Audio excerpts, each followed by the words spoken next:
Hello class, welcome है आप सभी का। आज इस लेसन में हम क्लियर करेंगे mock test series number 6। Okay, number 6 question रहेगा हमारा ये। इसमें जो आपके क्वेश्चंस रहेंगे अगेन सिलेबस से ही रहेंगे, जो वर्क है, राइटर्स हैं, और कुछ अलग क्वेश्चन जो आ जाते हैं उनसे वो इसमें दिखेंगे आपको। प्रीवियस ईयर्स में जो आ चुके हैं, एनवीएस का पैटर्न है ईएमआरएस का, तो वहीं से ही कुछ प्रीवियस क्वेश्चन यहाँ से मैंने लिए हैं जो आ चुके हैं एग्जामिनेशन में। Some critics call him ineffectual, yet along with Blake is the nearest example of poet as a prophet in life he suffered more than Blake। तो इनमें से कौन है जिसको क्रिटिक्स ने इनफेक्चुअल बोला है, ब्यूटीफुल एंड इंटेलेक्चुअल बोला है, ठीक है, ब्लेक के साथ मिलाते हुए। विलियम ब्लेक जो एक पोइट है, आंसर इसका पीवी शैले हो जाएगा। Next question is as you like it, who said to whom the following all the world is a stage. ये किसने कहा, किससे कहा as you like it? Shakespeare का ये प्ले है, ड्रामा है, पेस्टोरल कॉमेडी है। आंसर इसका हो जाएगा जैक्स टू ड्यूक सीनियर।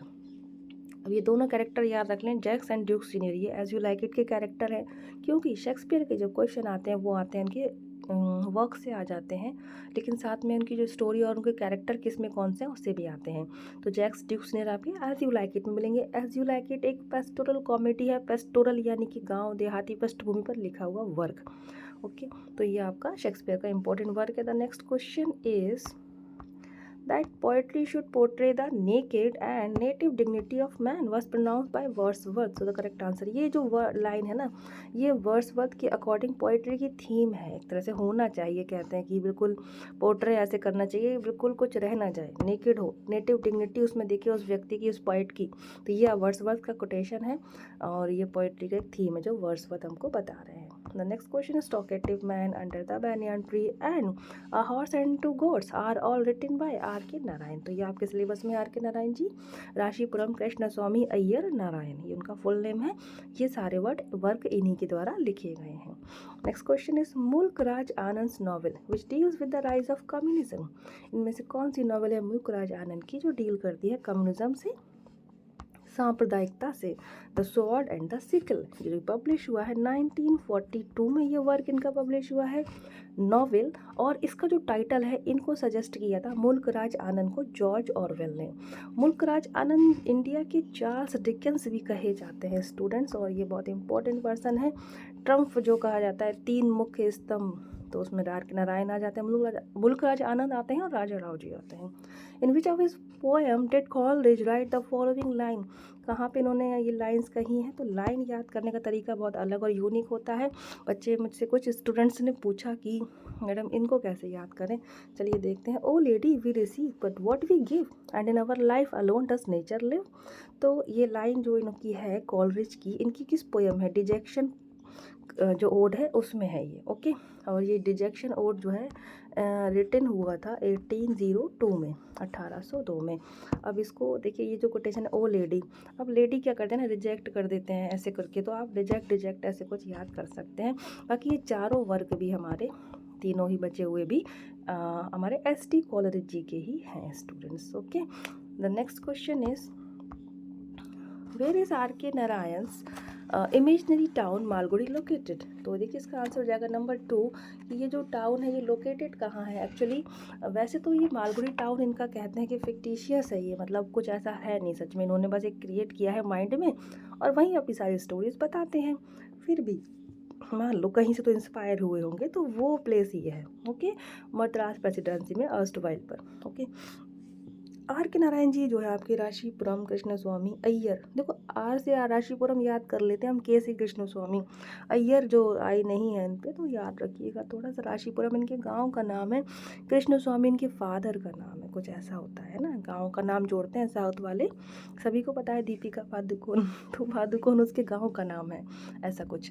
तो वही है आर के नारायण। तो मालगुड़ी लोकेटेड है मद्रास प्रेसिडेंसी में, ऐसे इमेजनरी टाउन है ना, लिखा भी है इमेजनरी टाउन। और आर के नारायण जी को रीजनल नॉवलिस्ट कहा जाता है, रीजनल, ठीक है। कैसे? ये जो रीजन इन्होंने यूज़ किया है ना अपने मोस्ट ऑफ द वर्क में, इसीलिए। द फ्रेज, एक ये फ्रेजेस है, dark satanic mills has become the most descriptive of the force at the centre of the industrial revolution. इस फ्रेज़ को यूज़ किसने किया था? विलियम ब्लेक ने यूज़ किया था। ये देखिए ये कब की बात है, ये है जब रिवॉल्यूशन आया था, इंडस्ट्रियल रेवोल्यूशन। तो इन्होंने अपने वर्क जेरूसलम में 1804 में ये जो फ्रेजेस है यूज़ किया था, डार्क सैटनिक मिल। अब मिल्स में से धुआं निकल रहा है ना, डार्क, ओके। और सैटनिक मतलब शैतान, ये शैतान वर्ड होता है, इंग्लिश में भी यूज़ कर लेते हैं, ठीक है, सैटानिक, तो वो है ये डेविल, तो इसलिए तो इसको यूज़ किया था विलियम ब्लेक ने। अब याद कर लेना, विलियम ब्लेक, ब्लेक हैं काले हैं, ब्लैक, ओके, ब्लैक कलर से, और ये डार्क है, सैटनिक है। अच्छा, ये जो फ्रेज़ होता है इसका मीनिंग क्या होता है? देखिए फ्रेज़ और सेंट, फ्रेज़ क्या होता है? Group of words, okay, and sentence भी ग्रुप ऑफ वर्ड्स होता है, लेकिन sentence has full meaning and phrase has not full meaning, okay. Phrase का अपना पूरा मीनिंग नहीं होता है, पर एक सेंटेंस का पूरा मीनिंग होता है, दोनों ही ग्रुप ऑफ वर्ड्स होते हैं। इसका आंसर आपका विलियम ब्लेक हो जाएगा। The next question is which of the following is a collection of Anita Desai short story. देखिए चारों ही वर्क आपके अनीता देसाई जी के हैं। Voice in the city, games at twilight, village by the sea, cry the peacock. इसका जो correct answer है वो है games at twilight. Games at twilight जो है कलेक्शन ऑफ शॉर्ट स्टोरी है, यही हमें ध्यान रखना होता है, not only for this question. सभी जगह हम जब वर्क पढ़ लेते हैं तो उसका जेनर याद कर लिए। क्वेश्चन डायरेक्ट जेनर से पूछा गया है कि इन वर्क का जेनर क्या है, तो बाकी तीन तो आपके नॉवेल हैं। और गेम्स एट ट्विलाइट जो कि शॉर्ट स्टोरी कलेक्शन है, पब्लिश्ड हुआ था 1978 में, अनीता देसाई जी का इम्पोर्टेंट वर्क है। Which of the following is George Bernard Shaw's first play to be staged. इसमें से जॉर्ज बर्नार्ड शॉ का कौन सा पहला प्ले है जो स्टेज पर परफॉर्म हुआ था? प्लेज मूवी रिलीज होते ना, ऐसे जो लोग प्ले लिखते थे तो वो स्टेज पर आते थे, फिर उसको लोग एक्टिंग करके शो करते थे, लोग उसको देखने आते थे। तो इसका आंसर है आपका first one, widowers marriage, widowers house, sorry widowers house, जो कि फर्स्ट प्रीमियर हुआ था 1892 में। मैन एंड सुपरमैन जो है लिखा गया था 1903 में। Mister and Mrs Warrens profession, इसका प्रीमियर हुआ था 1902 में। और मर्डर इन द कैथेड्रल ये है टी.एस. इलियट जी का लिखा हुआ, ओके। 1935 में इसका प्रीमियर हुआ था। Which one of the following is an epic. इनमें से एपिक क्या है? मिल्टन्स पैराडाइज लॉस्ट, ये एक एपिक है जॉन मिल्टन का, paradise lost. A thing of beauty is a joy forever, in which of the following Keats poem do we find this line? Endymion is the correct answer, okay. Ode on a Grecian urn, nightingale, eve of saint Agnes, again Keats के important work हैं। लेकिन ये line हमें कहाँ मिलेगी? Endymion में मिलेगी। Endymion की फर्स्ट लाइन है, बिगिनिंग लाइन है, या thing of beauty is a joy forever. Next question, ethnic and racial issue can not be foregrounded in Shakespeare's which work. कि जो रेशियल इश्यूज होते हैं वो शेक्सपियर के किस वर्क में हैं और जिसे हम फोरग्राउंड नहीं कर सकते, साइड में नहीं कर सकते, वो बहुत ज़्यादा ही दिखता है उस ड्रामा में ये issue, that is Othello. Othello जो लिखा था इन्होंने 1603 में, शेक्सपियर का वर्क है, ये इंपॉर्टेंट है। स्टूडेंट्स और ओथेलो पर एक बॉलीवुड मूवी बनी है, ओमकारा, तो इससे क्वेश्चन आते हैं। मैकबेथ पर मकबूल फिल्म बनी है, एंड ओमकारा पे, ये ओथेलो पे ओमकारा बनी है। और जिस स्टोरी में, जैसे कि आप देख लीजिए रोमियो जूलियट पे जितनी भी मूवीज़ बनी हैं, काफ़ी मूवी बनी है, उसमें बस सीधा सा ये होता है, एंड में हीरो हीरोइन मर जाते हैं। जैसे कि लेटेस्ट था गोलियों की रासलीला रामलीला दैट करके, उसमें भी यही होता है।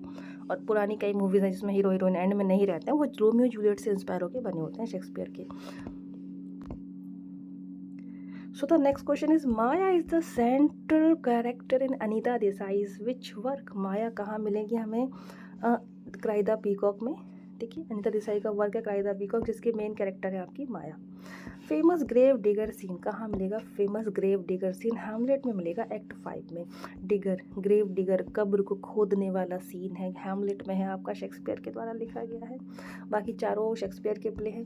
भाई इंग्लिश लिटरेचर है जिनका, उनको शेक्सपियर के वर्क एक्चुअली फिंगर टिप्स पे याद होना चाहिए। चलते फिरते आपसे कोई पूछ ले भाई शेक्सपियर के कोई 10 ड्रामा के नाम बताओ, यू शुड नो, आपको आना चाहिए।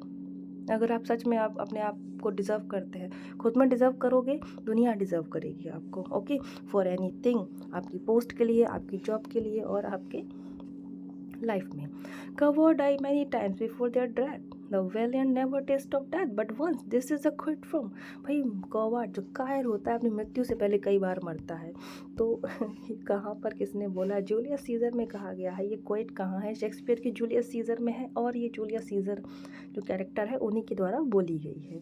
The next question is he is a Sahitya Akademi winner and children writer भी इनको कहा जाता है। यह है आपके Ruskin Bond. Ruskin Bond children's writer कहे जाते हैं। साहित्य अकेडमी अवार्ड इनको मिला था 1992 में for the work our tree still grow in Dehra. हमारे our tree still grow in Dehra, Dehra यानी देहरादून। तो 1992 है। अच्छा, इनको पद्मश्री और पद्म भूषण भी मिल चुका है। पद्मश्री 1999 में और पद्म भूषण 2014 में। Children's writer Ruskin Bond. Most of Shakespeare's historical plays are based on Holinshed's chronicle. Okay, इनके जो वर्क है हिस्टोरिकल प्लेज हैं वो हॉलैंडशिट क्रॉनिकल्स पर बेस्ड है। मतलब इन्होंने इंस्पायर होके, ये भी किसी का वर्क है ये हॉलैंडशिट का क्रॉनिकल्स, उससे इंस्पायर होकर इन्होंने अपने वर्क लिखे हैं। The next question is of whom Coleridge writed. Coleridge write किसने, कॉलरिज ने ये लाइंस किसके लिए लिखी? So beautiful and countenance eyes that the open portals of the sun things of light for light. तो आप देखेंगे कि आपको लगेगा डोरोथी जो कि वर्ड्सवर्थ की सिस्टर है या फिर मान लो कोई फीमेल है उनके लिए लिखा होगा। बिल्कुल भी नहीं, इन्होंने लिखा है लॉर्ड बायरन के लिए, है ना। तो ब्यूटीफुल आइज एंड ये सब इन्होंने लॉर्ड बायरन के लिए लिखा है। क्रिस्टेबल करके जो वर्क था इनका बैलार्ड, उसमें इन्होंने ये लाइन्स लिखी हैं कॉलरिज ने लॉर्ड बायरन के लिए। ठीक है, पढ़ा नहीं है तो फिर गलत नहीं करना। अच्छा, आप लोग एलिमिनेशन से प्रोसेस तो सभी लोग जानते हैं ना, एलिमिनेशन करते हुए अपने आंसर करेक्ट करना, मतलब जो नहीं है उसे हटाते जाओ तो जो सही है सही ऑप्शन आपके सामने आ जाता है, कुछ ऐसा। तो उसको ज़रूर फॉलो करिएगा। In which of the following novels does R K Narayan focus on the importance of family in one's life? So the answer is the painter of sign. बाकी वर्क भी इन्हीं के ही हैं, आर के नारायण जी के। इसका करेक्ट आंसर है the painter of science.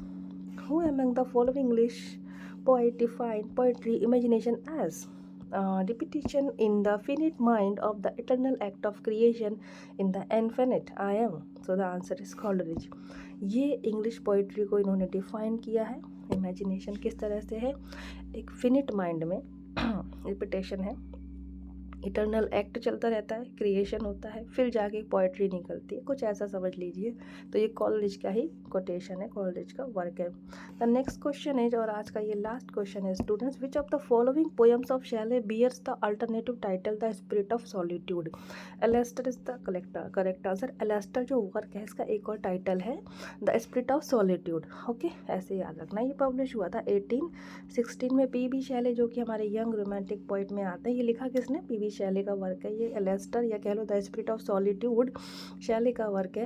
तो शैले का जो लाइफ स्पैन है 1792, 1792 यूके में इनका जन्म हुआ था। यूनाइटेड किंगडम में 1822 इटली में इनकी डेथ हुई थी। स्टूडेंट यंग रोमांटिक पोइट है, कम ही जिए थे इसीलिए यंग में रखा जाता है, second generation of romantic poet में माना जाता है।